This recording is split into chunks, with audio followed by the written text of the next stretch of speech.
حضور اکرم صلی اللہ علیہ وسلم کی طرف سے ارشاد ہوتا ہے کہ اے قریش کے لوگوں، بتاؤ میں تمہارے ساتھ کیا سلوک کروں؟ قریش کی طرف سے جواب ملتا ہے، اے محمد صلی اللہ علیہ وسلم، تم تو ایک شریف آدمی ہو، ایک اچھے آدمی ہو، ہم تم سے اس بات کی امید کرتے ہیں کہ تم ہمیں معاف کر دو گے۔ آپ صلی اللہ علیہ وسلم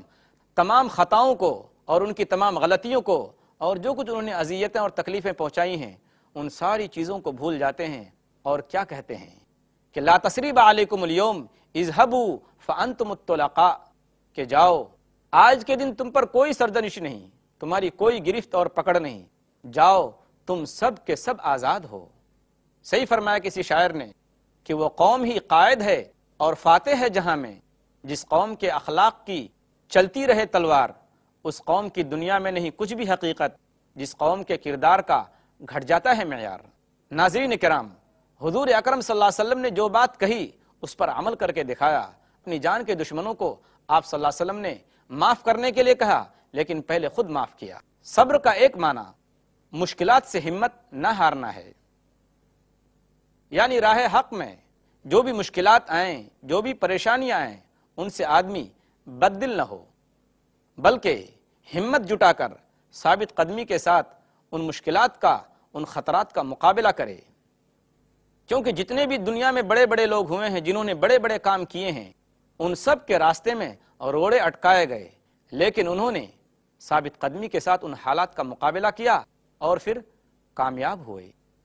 کیا فرمایا اللہ تبارک و تعالیٰ نے؟ حضور اکرم صلی اللہ علیہ وسلم کو حکم دیا، فاصبر کما صبر اولو العزم من الرسل، سورہ احقاف سورہ نمبر 46 آیت نمبر 35، کہ آپ اسی طریقے سے صبر کیجئے، برداشت کیجئے جس طریقے سے بڑے بڑے پیغمبروں نے صبر کیا۔ جب آپ صلی اللہ علیہ وسلم کو کافروں کی طرف سے تانے ملتے تھے، جلدی عذاب نہ آنے پر وہ آپ کا دل دکھایا کرتے تھے، تو اللہ کی طرف سے حکم ہوا کہ آپ ان تانوں کی پرواہ نہ کیجئے، بلکہ آپ اپنے دھن میں لگے رہیے، اور پھر یہ بھی سوچئے کہ آپ سے پہلے پیغمبروں نے کتنی تکلیفیں برداشت کی اور انہوں نے کیا کیا کیا۔ اصبر علی ما یقولون واذکر عبدنا داؤد، اصبر علی ما یقولون واذکر عبدنا داؤد، سورہ صاد سورہ نمبر 38 آیت نمبر 17، کہ جو کچھ یہ کہتے ہیں ان کی پرواہ مت کیجئے، اس پر صبر کیجئے، اور یاد کیجئے ہمارے بندے داؤد کو، انہوں نے کیسی کیسی تکلیفیں اٹھائیں۔ صبر کا ایک معنی ہے ثابت قدم رہنا، یعنی دشمن کے مقابلے میں، میدان جنگ میں اپنے پیروں کو جمائے رکھنا اور پیچھے نہ ہٹنا۔ اللہ تبارک و تعالیٰ کا فرمان ہے، غزوہ بدر کا موقع ہے، اس کے موقع پر اللہ تبارک و تعالیٰ آداب جنگ سکھاتے ہیں اور فرماتے ہیں، یا ایھا الذین آمنوا اذا لقیتم فئۃ فاثبتوا، سورہ انفال سورہ نمبر 8 آیت نمبر 45، اے مسلمانوں، جب فوج سے مقابلہ کرو، جب کسی مقابل فوج سے مقابلہ کرو تو جمے رہو۔ یہ آیت غزوہ بدر کے موقع پر اتری ہے۔ ظاہر بات ہے کہ اس وقت نہتے مسلمان تھے، کمزور مسلمان تھے، اور وہ جمے رہے، انہوں نے اپنے قدموں کو جمائے رکھا میدان جنگ کے اندر، تو ظاہر بات ہے اللہ تبارک و تعالیٰ نے انہیں کامیابی اور کامرانی سے ہمکنار فرمایا ہے۔ غزوہ بدر 17 رمضان سن 2 ہجری میں ہوئی۔ ظاہر بات ہے، ایک شاعر نے ایک شعر میں کہا ہے اس کو کہ کل 313 تھے لرزتا تھا زمانہ، کل 313 تھے لرزتا تھا زمانہ، ہیں آج کروڑوں غلامی کے حوالے۔ یہ کمزور ضرور تھے، نہتے ضرور تھے، لیکن ثابت قدم تھے، یہ بات کے پکے تھے اور بات کے دھنی تھے، تو اللہ تبارک و تعالیٰ نے انہیں کامیابی سے ہمکنار کیا۔ آج بھی اگر ہمارے اندر ثابت قدمی کی صفت پیدا ہو جائے تو بڑی سے بڑی مصیبت اور بڑی سے بڑی تکلیف کا ہم مقابلہ کر سکتے ہیں۔ صبر کا ایک معنی ضبط نفس ہے، یعنی اپنے آپ پر کنٹرول رکھنا۔ قوموں اور لوگوں کی زندگیوں میں وہ موقع بہت نازک ہوتا ہے جب وہ کسی بڑی کامیابی کا یا کسی بڑی ناکامی کا سامنا کرتے ہیں۔ اس وقت آدمی اپنا توازن کھو بیٹھتا ہے۔ اگر کوئی بڑی کامیابی حاصل ہو جائے تو اس بات کا ڈر رہتا ہے کہ آدمی نشے میں، گھمنڈ میں نہ آ جائے، آدمی کے اندر تکبر نہ پیدا ہو جائے، اور اگر کسی بڑی ناکامی کا سامنا کرنا پڑتا ہے تو کہیں آدمی مایوس نہ ہو جائے۔ اور کوئی ایسا قدم نہ اٹھا لے جس سے وہ اپنی زندگی کو ختم کر دے اور زندگی کو گنوا بیٹھے، جبکہ اصل موقع اپنے آپ پر اور اپنی ذات پر کنٹرول کرنے کا اور اپنے آپ پر قابو پانے کا یہی موقع ہوتا ہے۔ اللہ تبارک و تعالیٰ نے ان دونوں بیماریوں کا علاج صبر بتایا ہے، اور یہی روزے کے ذریعے آدمی کو سکھایا جاتا ہے کہ آدمی اپنی خواہشات پر کنٹرول رکھے، اپنے آپ پر قابو رکھے اور جائز چیزوں سے اپنے آپ کو بچائے۔ ظاہر بات ہے جب ایک آدمی جائز چیزوں سے اپنے آپ کو بچائے گا تو ناجائز چیزوں کی طرف وہ دیکھنا کیوں کر گوارا کرے گا، ناجائز چیزوں کو آدمی کیوں اپنائے گا۔ اصل میں روزے کی ہی وہ خصوصیت ہے جس کی بنیاد پر کہا گیا ہے، علماء تفسیر نے کہا ہے کہ قرآن پاک کی جو وہ آیت ہے کہ انما یوفی الصابرون اجرہم بغیر حساب، سورہ زمر سورہ نمبر 39 آیت نمبر 10، کہ جو صبر کرنے والے ہیں ان کو بے حساب اجر ملے گا۔ تو یہاں صابرون کا ترجمہ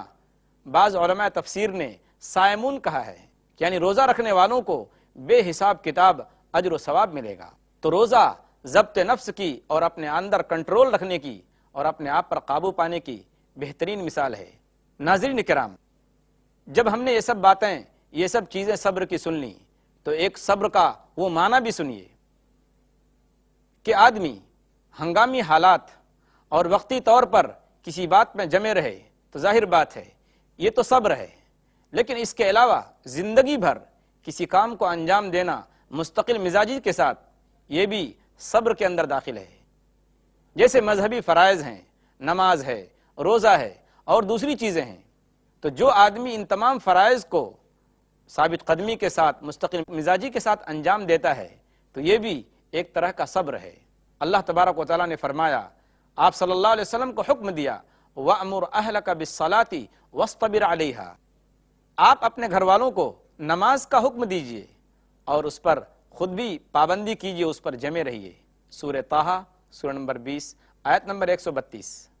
اب جن لوگوں نے اپنی زندگی میں نمازوں کی پابندی کی، پابندی کے ساتھ نماز پڑھی، اور جن لوگوں نے رمضان آنے پر رمضان کے روزے رکھے، تو گویا ان لوگوں نے صبر کے اس معنی پر عمل کر لیا۔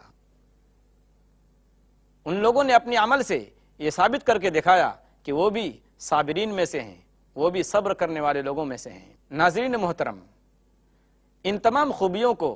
اللہ تبارک و تعالیٰ نے قرآن پاک کی اس آیت کے اندر جمع کر دیا ہے۔ یا ایھا الذین آمنوا استعینوا بالصبر والصلاۃ ان اللہ مع الصابرین، سورہ بقرہ سورہ نمبر 2 آیت نمبر 153۔ اے ایمان والو، اپنے رب سے مدد مانگو صبر کے ذریعے اور نماز کے ذریعے، یقیناً اللہ تبارک و تعالیٰ صبر کرنے والوں کے ساتھ ہے۔ یہودی لوگ جو آپ صلی اللہ علیہ وسلم کی دعوت پر لبیک نہیں کہتے تھے، آپ پر جو ایمان نہیں لاتے تھے، اس کی دو وجہ تھی۔ ایک وجہ تو یہ تھی کہ ان کے دلوں میں نرمی باقی نہیں رہی تھی، اور دوسری بات یہ تھی کہ حق بات قبول کرنے کے بعد جو جانی اور مالی تکلیفیں آتی تو یہ عیش و عشرت کے دلدادے اور متوالے لوگ ان تکلیفوں کو کہاں برداشت کر سکتے تھے، اس لیے وہ آپ صلی اللہ علیہ وسلم کی دعوت پر عمل نہیں کرتے تھے اور اس پر ایمان نہیں لاتے تھے۔ اللہ تبارک و تعالیٰ نے بتایا